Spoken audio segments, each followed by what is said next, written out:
From Studio A in Texas, it's hour number 2 of the number 1 weekly award-winning car talk show, when we can get it on the air, in real time.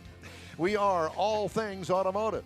Just ahead, we continue our feature on the First Lady of Firsts, Betty Skelton, as we talk with the National Corvette Museum spokesperson and Betty's Corvette Club in Florida this half hour. In our new car showroom is the Chevy Traverse. I'll take you for a ride in that. And later, our Jeep Trails feature, along with the stories making automotive news headlines this week. It's all just ahead in this hour of the In Wheel Time Car Show. Together with Mike out of this world, Mars, over there, King Conrad DeLong here, I'm Don Armstrong here. Over there is the famous Jeff Zekin. He's taking care of the television switching duties today. And over there is the famous David Ainsley. Glad you could join us today. Do we happen to have Katie with us yet? Yes, we do. Just one moment, please, sir. One moment, please. Please stand by. The fault does not lie with your set, speaking of old things. There we go. There she is. Okay. Hi, Katie. Hey, guys. Well, we have on the line with us right now Katie Ellison, and she, if I don't make a mistake on this one, she is the Director of Marketing and Communications at the National Corvette Museum. Am I right? Correct. Yay, I got one right. I totally screwed up your cohort over there. I gave him that title. That'd be Derek Moore, which is the Director of Collections and the Curator. You know, for us general population people, you guys work up there at the Corvette Museum. I mean, heck, you're just all lumped in together, and we're bowing down to you. So, we're not worthy. We're not worthy. So forgive us if we screw up the titles. But it's great to have you on. And Thanks for having me. Yeah, and so and thank you for taking the time off of your Saturday to join us. So we want to know a little bit more about the Corvette Museum. We've all threatened to come up there, and now that I am the owner, proud owner of a C5 2001 Corvette, I guess it's my time. Now this, mind you, is about the 8th Corvette that I have owned. So I've been a Corvette guy since 1976. Well, I just told my age, didn't I? I'm sorry, it was 1996. Never mind. 2006. So I guess the first thing that comes to my mind, and you probably have heard the same thing, and probably don't like to hear it, but was the sinkhole in the middle of the museum that happened several years ago, and all of the cars that were lost, but most of them were revitalized. You guys redid them, and they're still on display there. Yes, and actually, I can pull up real quick if I can share my screen. Please I've got do. The video footage of the collapse, and then we've got live webcams in the museum, so I can pull up live footage. Wow. Of what the cars look like now. Well, So we would love to see some of that. Because for those people that have just now joined us here on the In Wheel Time show, we're talking to Katie Ellison up there at the Corvette Museum. And if you're not familiar with this, this is an event that happened at the museum. How many years ago, Katie? 6 years ago in February. It was 6 years. And it was, we were all just, oh no, this couldn't happen to our favorite car of all time, the Corvette. And lost a bunch of the cars down this ginormous sinkhole. And I assume that you guys have figured out what the problem was, other than the fact that there was a big hole in the floor. Now, are you able to see my screen? We are. Yes, we are. Okay, we'll play this while I talk. And that's the Blue Devil, isn't it? The original prototype for the Blue Devil ZR1. on the right, and then next to it, the orange car is the PPG pace car. Next to that is the 1.5 millionth Corvette. So that building was built on a cave, but we didn't know the cave was there until this happened. So the roof of the cave collapsed, which is also known as a sinkhole. And here in a second, you'll see the cars. You can see some of the floors starting to fall away already. Yes. So we're lucky this happened about 5:30 in the morning, so no one was there. Oh, look at that. Our first employee arrived to work for the day about 6 a.m. Meanwhile, security had called Betty Hardison in our library and archives to let her know the alarm was going off. So, and this is some drone footage here inside the cave. We'll skip ahead. And most of those cars you have restored, but I understand you've kept a couple of them, or at least one of them, in its damaged state, just to remind people of what had happened, correct? Yes.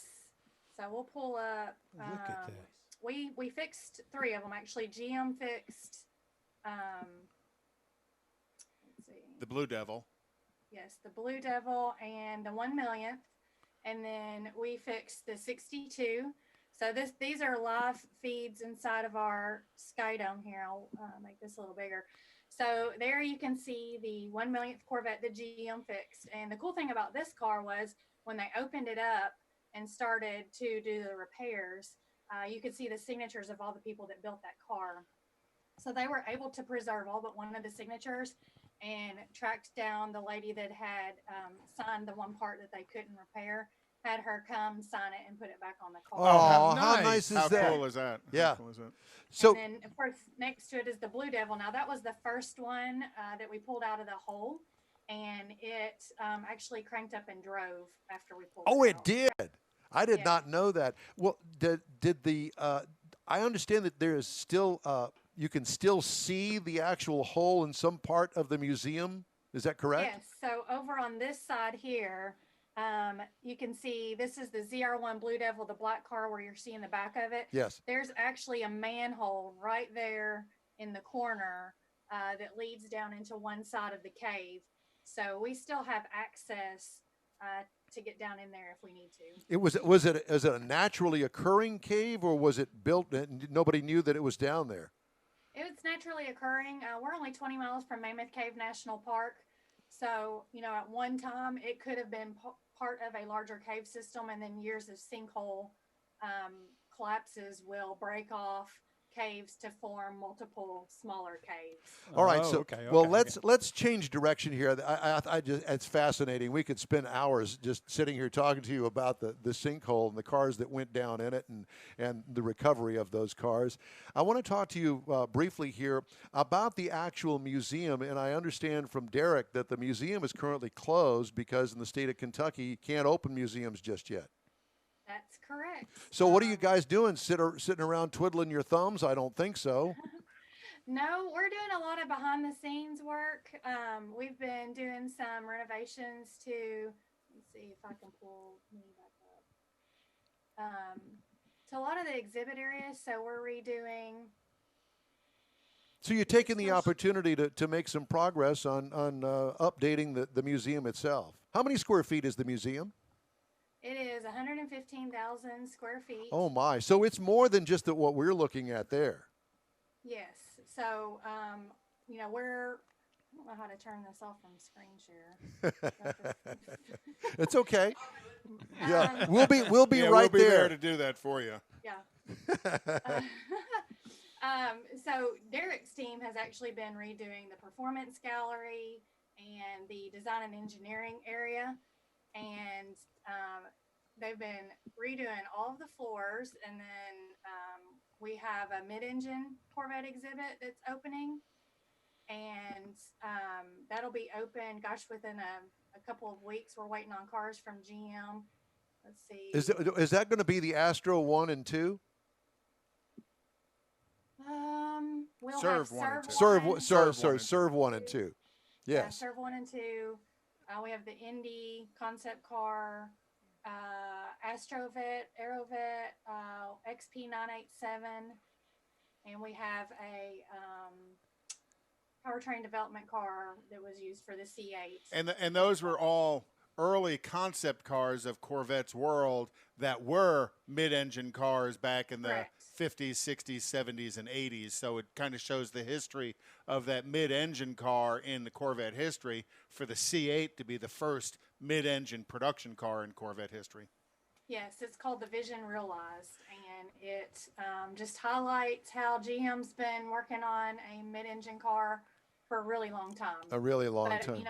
Yeah. Can you see my screen with this video? clip? Yes. Yes. Oh my Okay, gosh. So this, I'll make it a little bigger. We Oh, have a really Ed cool Roth. exhibit for those of you that are familiar with Big Daddy Roth and Yeah. Greffy. So this is Cartoon Creatures, Custom Cars, and Corvettes. And it's an exhibit that walks you through the work of Ed Roth, how he started in the pinstriping business and doing t-shirt screen printing, and then got into creating these custom cars, which you see in the footage. That blue car that you saw, this one, Yes. This one's kind of cool. They found it in a dumpster in Juarez, Mexico. Actually, they were using it as a dumpster behind a restaurant in Juarez, Mexico. They found one little fleck of blue paint and one little piece of the fluffy carpet that they have inside. And his team was actually Galpin Auto Sports found it and restored it because it was a Roth car. And then after this one, you'll see what's known as the wishbone. And for those of you that collect, so right, not, shoot, stop it, not wishbone. Yeah, that and I think there's This been one right here, the brown and cream one. Yes. Back when Hot Wheels was developing, well, Mattel was coming up with the idea of Hot Wheels. That was one of the first cars that they modeled a Hot Wheels after. So we have that one, and then the Wishbone car was just unveiled this week on Discovery Channel. Their show Car Kings that Galpin Auto Sports is on. This that you see here is Tom Peters. I'm a huge fan of that show. So Tom Peters, of course, developed the C7 and C8 Corvette, and you see Sideswipe from the movies Transformers, and then Crosshairs from another Transformer movie. He was inspired by Ed Roth. So, you know, we feature Ed Roth's cars, Galpin Auto Sports cars, and then people that were influenced by Roth's work. Katie, is this going to be on display all the rest of this year? So it runs to the end of this year. Hopefully we'll be able to open by the 1st of June. We've not been given an exact date, but our store opens this coming week. Our cafe opens.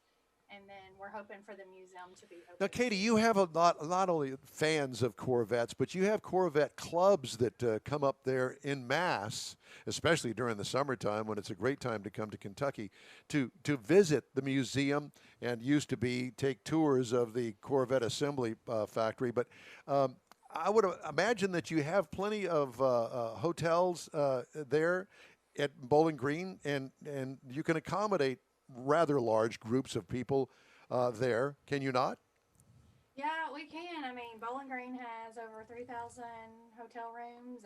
We're home of the Hawley NHRA Hot Rod Reunion that's usually in June.